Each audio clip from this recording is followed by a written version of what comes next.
I was fired from the family business for refusing to work for free, and now they're desperate for my help. My dad made it sound like I was coming to save the day. We need fresh ideas, he said. You'll have control of the marketing department, total creative freedom. This is exactly what you're good at. He entirely omitted that I'd barely get paid, but by that point the guilt had done its job. I thought, what harm can there be in helping out for a while? The damage was apparent the moment I set foot in the office. The marketing department. It was a joke, a desk pushed into the corner and a pile of dusty flyers. The website was from 2005 and they didn't even have a social media presence. I kept hitting wall after wall. Every idea I had was getting rejected. Social media is just a fad, my dad said. No, we need to update the website. It's too expensive. New promotions, we've been doing fine without it. It wasn't just frustrating, it was insulting. Meanwhile, my uncle's son, my cousin, was hired at the same time as a consultant. That was code for sitting all day, drinking coffee, and looking at his phone. He didn't even try to hide it. I was working my ass off while he was in the break room watching YouTube videos, and guess what? He was paid twice as much as me. When I mentioned it, my dad didn't even pretend to care. He's not family, so we have to pay him more to make him stay. You should do it out of loyalty. That was the first big blow. The second blow came when my uncle stole one of my ideas.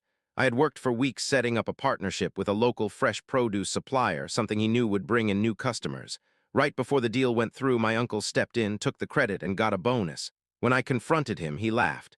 We're all in this together, he said, as if that made it acceptable. My dad, of course, backed him up. Stop being petty, it's not about who gets the credit. I couldn't take it anymore. After a year of being treated like a doormat, I quit. My dad called me selfish. My mom cried and said I was letting the family down. My uncle told me I'd never find a job as fulfilling as working for the family. But I left anyway. I found a new job at a competitor, and for the first time in years I felt valued. I earned good money, I had control over my job, and I didn't have to deal with my dad breathing down my neck. Of course, my family wasn't going to give up on me that easily. Every few weeks my dad would call asking for a little advice. At first, I gave it more out of habit than anything else, but it soon became clear he had no intention of paying me for my time. One night after an hour-long call about suppliers, I said, if you want me to keep helping you, I'll need you to pay me. He laughed. Seriously, you're going to charge your own father. That's when I started saying no, no more free advice, no more favors. If they wanted my help, they would have to pay me like anyone else. For a while, I thought it was all over. Then the pandemic hit and everything went to hell. The business was already in trouble, but the lockdowns, supply chain problems, and rising costs pushed them to the brink of collapse. Shops were closing, debts piling up, and they were desperate. One night my dad called. His voice was shaking, something I'd never heard before. We're in trouble, he said. We need your help. I could have said no, honestly, I should have. But I also knew if I was going to step in, it would be on my terms. I spent the next week putting together a proposal. I would have an ownership stake in the business. I would have control over operations without interference from my dad or my uncle. I would be paid a salary appropriate to the value I brought. When I presented it, my dad looked like I'd slapped him. This is extortion, he said. My uncle called it ridiculous. My mom said I was tearing the family apart. I wouldn't budge. You got me into this, I said. Yes, you want my help. This is the price. Take it or leave it. Then I left the room. It took them 3 days to agree. I guess the mounting debts and empty shops did most of the persuasion. They signed the agreement, though not without a lot of grumbling. My uncle tried to sneak in some amendments to the agreement to limit my authority, but I spotted them and forced him to correct it. In the end, I was officially in charge. The first thing I did was set the rules. The business was losing money, and I wasn't going to let anyone get in my way. My uncle lost his CFO title, a position he had clung to for years despite not having the slightest idea how to handle finances. My cousin, the so-called consultant, got fired on the first day. He showed up late to a meeting that morning, coffee in hand, acting like nothing had changed. When I told him he was fired, he had the nerve to say, "You can't do this. My dad will have my back." I simply handed him his termination letter and asked him to clean out his desk. From there, I got to work.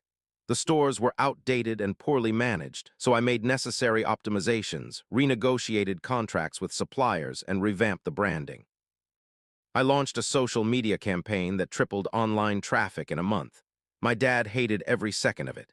"We've been doing this for decades," he said. "Why fix something that isn't broken?" I replied. "It is broken, that's why you're drowning in debt."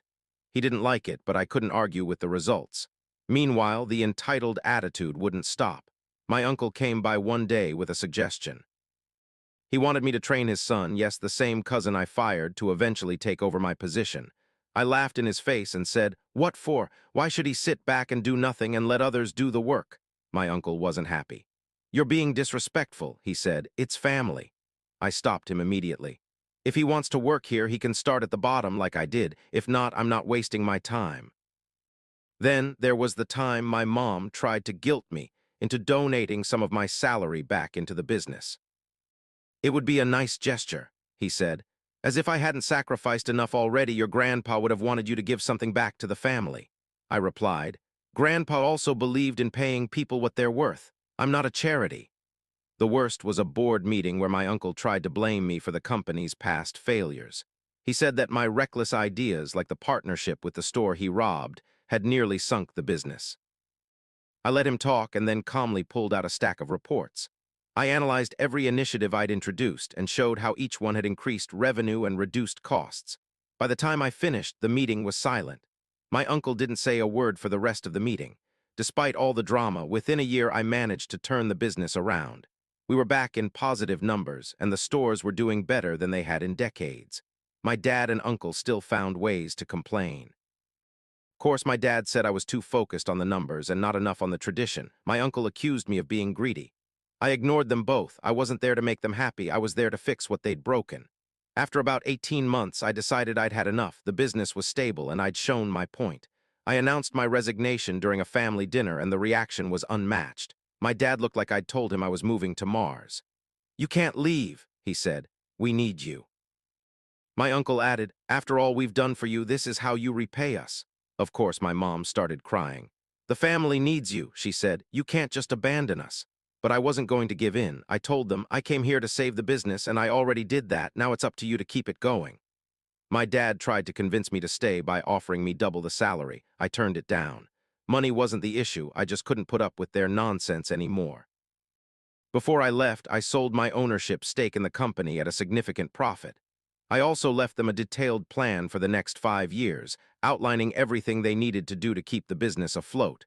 Whether they stuck with it or not, I was no longer my problem. I still see them at family events, but the relationship is different. Now, they know I'm not their safety net anymore, and I've stopped feeling guilty about it. That's why my dad still tries to make me feel bad from time to time, saying, "Your grandpa would have wanted you to stay." I just smile and say, "Grandpa would have wanted you to pay me fairly too." Helping them was the hardest thing I've ever done, but it taught me a lot. I learned to stand up for myself, even when it meant letting the people I cared about down. I also learned that loyalty doesn't mean sacrificing your own well-being. Sometimes, the best way to support your family is to let them figure things out on their own.